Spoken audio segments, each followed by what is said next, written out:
13 stars in the original flag. 13 demons from the devil's bag. Hey, it's your boy Crypto Blood. Welcome to another episode of My Two Satoshis. It is February 3rd, 2020. Shout out to my man Wire Sparks. He's always getting me with those song requests. I've never even heard of the Last Poets, man. This must be some old school hip hop right here. Last Poets, E Pluribus Unum. That's what we're rocking out to for today. Thanks again, Wire Sparks, one of my YouTube members. Thanks for the support, bro. What's going on, people? Welcome to another episode. Hope everyone's doing well out there. Man, later tonight I'll probably do a My Two Pips video going over trades in the FX market. It's been crazy since the Brexit. Pound has been falling. And of course, I am taking advantage of that. But more importantly, probably talk about the coronavirus update as well. I'm not even the type that really sensationalize things at all. I think level-headed, but just doing my research on this whole situation, it's not looking good, people. And I think the media is actually downplaying it. I heard someone online on Twitter say that I was watching too much TV. No, man, the media, mainstream media, is not even talking about a lot of the things that I'm doing research on, and they're perpetuating this fallacy that the flu is worse than this coronavirus, this novel coronavirus, and it's just not true. You know, yes, it has more deaths than the coronavirus because the coronavirus is just starting. It's the problem is the pace at which this thing is spreading is what's concerning. And so if the R0 value is as high as it's being projected or recorded, you know, not in mainstream media, then we have a very big situation on our hands. So maybe I'll talk about that in the live stream later tonight. But today we're going to be looking at something that pertains to coronavirus. Your boy Justin Sun, he's at it again, being a capitalist. I'll let you guys be the judge on whether or not this is something that is distasteful. But he's put out a tweet saying that the TRON family is sending masks over to Wuhan. So we'll take a look at this article. CCN thinks this is not a tasteful move for him to do. So I'll let you guys be the judge of that. I'll give you my two satoshis on that as well. And then Mimblewimble support for Litecoin continues to make progress. I saw this headline and thought I would definitely update you guys on this. I'm very excited to see that Litecoin is taking that initiative. I mean, you're going to need to have things like this, implementations of a Mimblewimble, which is essentially a anonymous protocol that you can enable on the fly with Litecoin once it's complete. So you have to do stuff like this to differentiate yourself from other cryptocurrencies, because if not, there's not really going to be a need for a Litecoin. You have stable coins, you have other coins that are much faster, and so over time, I think the luster of Litecoin being the first altcoin will wear off. And so I'm glad to see they are actually taking initiative to make themselves different in the space. So every time I see something when it comes to Litecoin making improvements, I definitely want to update you guys on. So we'll take a look at this quick article as well. And then lastly, Block.One issues SEC presentation and reveals voice platform updates. So very big news here. Looks like Block.One and the SEC have figured out some kind of deal, as the launch of the beta version of Voice is scheduled for February 14th, 2020. Oh, that's why all the FUD was going around. People, man, this is crazy. Seems like they are really not playing with this Voice.com. We'll see how successful it is. I think it will be successful simply because of the amount of marketing dollars they'll be able to put behind this project. So we'll take a look at the details on this presentation. And I think Dan Limmer was doing the presentation. I believe he was the one presenting it. So I don't know. We'll take a look at this article, though, here in a second. But before we start, if you guys find these types of videos informative, make sure you like, share, and subscribe, and click that bell to receive more videos like this. And this episode is brought to you by Dudex. They have a new risk manager platform or tool within their platform that is available now. Get over to dudex.com. I'll leave a link in the description below so you can find out more details on that. This is a next generation fair and high speed crypto derivatives trading platform. So dudex.com. They allow up to 100x like BitMEX for trading, but I highly suggest not leveraging that much, guys. The most I use is 20x for trading. But leverage is a risky business if you don't know what the hell you're doing. So please be careful with that. But check them out. You can also actually get up to $70 worth of trading credits on your account depending on how much Bitcoin you deposit as well. Dudex.com, link in the description below. And so as it pertains to the heat map for today, we're looking red, but we were actually down a little bit more earlier. Bitcoin is at $9,306, down 1.5%.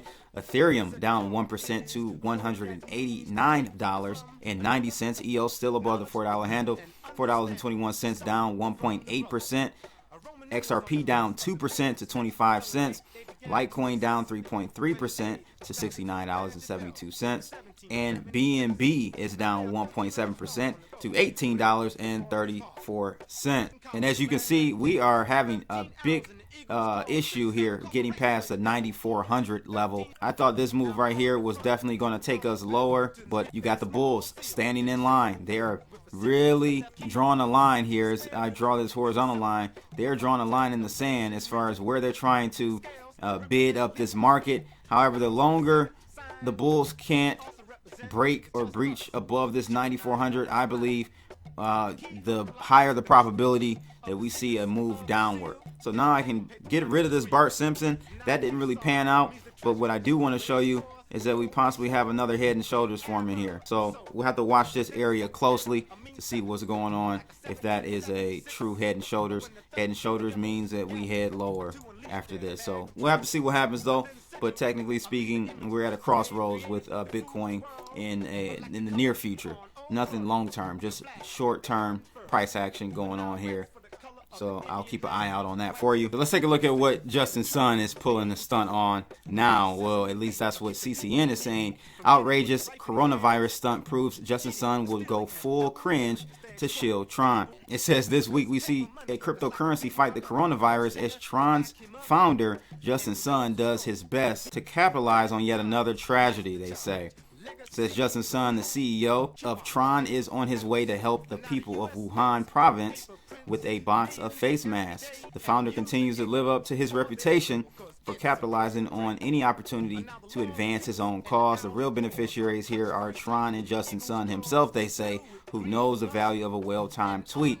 So TRON, when you give to the needy, don't announce it with triumphs. So says Matthew 6:12. They're bringing out Bible verses on him here. And if anyone in the cryptocurrency space should take heed of these words, it's Justin Sun.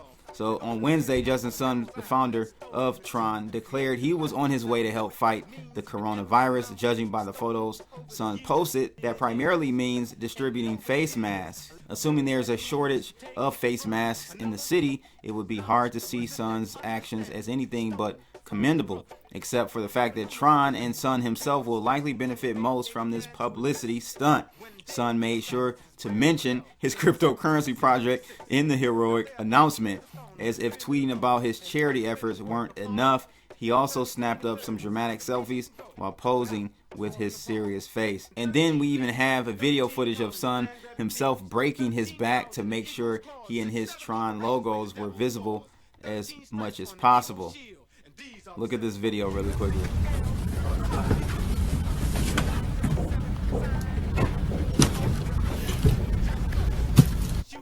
Yeah, that's kind of funny. That's kind of funny. So what do you guys think about this? I mean, it does look a little bad. I'm not even gonna lie. I think he could have just admit, if he had to, just because we live in a society now where if you don't put it on Twitter, it doesn't exist. You know what I'm saying? It doesn't exist. So if he had to do that, he could have just said, I'm sending these masks over to Wuhan, and left it at that. Didn't have to put TRON in it. Didn't have to have the TRON hoodie on in the video and all that stuff.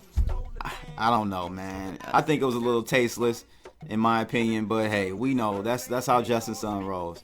That's how Justin Sun rolls. So let me know your thoughts about that in the comments below. But I saw that article and thought I would bring that to your attention. The next one is out of the Merkle. It says Mimblewimble support for Litecoin continues to progress. It says while not unique to Litecoin, significant progress on implementing this solution has been made in the recent months. In the latest updates, some more details have been released. So one drawback to Mimblewimble is how the recipient must be online when a transaction is sent.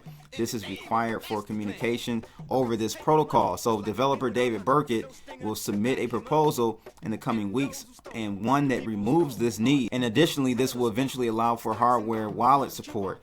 A recent audit of Grin++, the base for libmw, also provides valuable insight. So based on the findings by security researchers, the necessary fixes have been applied to both Grin and libmw. A new review by the auditors of these fixes will occur very soon. So several lingering issues, though, affecting the Grin++ network have also been resolved. There's still a lot of work to be done, but the Litecoin ecosystem is one step closer to enabling privacy-oriented transactions. Good for them. I think this is a great move, and again, will differentiate themselves from a lot of these other useless coins, cryptocurrencies at least. So you guys let me know, do you think, or will you be getting you some Litecoin once this Mimblewimble implementation is complete? I am. I'm definitely going to be getting me some. So I think it's going to add a lot of value or differentiate themselves from other coins in this space. So good for them. Shout out to my man John Kim out there as well. That's my guy. Last article I want to take a look at is this whole Block.One SEC presentation and them revealing more details about this voice platform. And yes, it is launching on EOS.io. All those haters, all those FUD spreaders, you can go sit down somewhere. According to the post by Block.One, company representatives attended the government buildings to discuss the future of voice. Per the announcement in December of 2019, they sat down with the U.S. Securities and Exchange Commission in Washington, D.C. to discuss their vision and plans for voice, what it is, what they're trying to achieve, and how the tokens will work. The company states that it has no right to publish all the related information. However, they will take all the necessary steps towards the regulators, presumably after having to pay $24 million to the SEC for unregistered security offerings. As the company was seeking to become the disruptor of social media, it has set several tasks and challenges for the community to complete. The decentralized social network will not censor users and bound to facilitate blockchain's obvious benefits. The social network will avoid shameful Facebook practices of spying on people. This adds to the integrity and transparency. The project developer said they'll put lots of effort to eliminate bots and maintain a clean atmosphere. The bot accounts will be shot and the network will clear itself from the people breaking basic ethics or posting fake news. So it seems like there will be some type of censorship or policing of the network or platform. And to be honest with you, it has to be. And that's the biggest challenge in my opinion, like having that balance to where it's not a Facebook or a Twitter or a YouTube where they're actively, and I saw this morning on CNBC. Facebook put out a statement saying that they're actively suppressing coronavirus material, and YouTube actively suppressing coronavirus material and showing you the trusted sources only. Who said that we want to see your trusted sources? Because your trusted sources have an agenda too. So, it's going to be very hard for a platform like Voice to really keep that balance. And that's what I'm interested to see, how that pans out, how that works. But the CEO of Block.One said that the technical beta of Voice will be rolled out on February 14th, which is right around the corner in about 11 days. But this is one thing in the blog post that kind of, again, makes me second guess this whole project, because it seems to name the regulators as a key stakeholder. So put simply, it says in their blog post, we're committed to consulting with key stakeholders, in this case regulators, from the start, openly and transparently addressing any questions they might have so that we may seek solutions together. The regulators are indeed important in setting up a legal business, but how is it that the regulators are the project's key stakeholders? However, this definition may have several meanings. Interestingly, while many other projects claim to raise funds from a similar idea and never deliver the code, the Voice team seeks to deploy new code on February 14th. And it goes on to talk about how Voice will be using a unique value proposition to attract users, and this consists of three key factors: user verification via KYC, which is a tool to cut off bots and botnets, as well as shield accounts. Then it's transparency that delivers clarity via blockchain. The last one is a special purpose token, which is also a tool of alignment between the platform and their users. but any of your information on the platform will be available to other users. And since there's no definitive guide on what privacy features there will be, let's wait till the beta is released, they say. The authorized user will be able to create accounts, send and receive the tokens, and so on and so forth. Ordinary visitors get read-only access. Interestingly enough, the EOS founders have a partnership with Tether, so that stablecoins will likely be available via voice as well. So we'll see how this pans out. I think the whole stakeholder and regulator statement is probably not what they intended it to be. I don't think it's like stakeholders in their investment or investors in the platform, but we'll see, man. You know, anytime you're working with the regulators, it's like you gotta wonder really, you know, how decentralized it will be and fair for all players. So we'll see what happens. You guys let me know your thoughts about it though. Be very interesting to see how this pans out. I never even got I signed up for the beta. Never got an account, so we'll have to see what happens though. February 14th is when the launch of the beta goes out. But hey, that's just my 2 Satoshis on the subject. You guys let me know yours in the comments below. And shout out again to my man Wire Sparks, a YouTube member of mine, for the song request today. That's it. I'm out of here, people. Holla! They also represent the just us, which you and I know.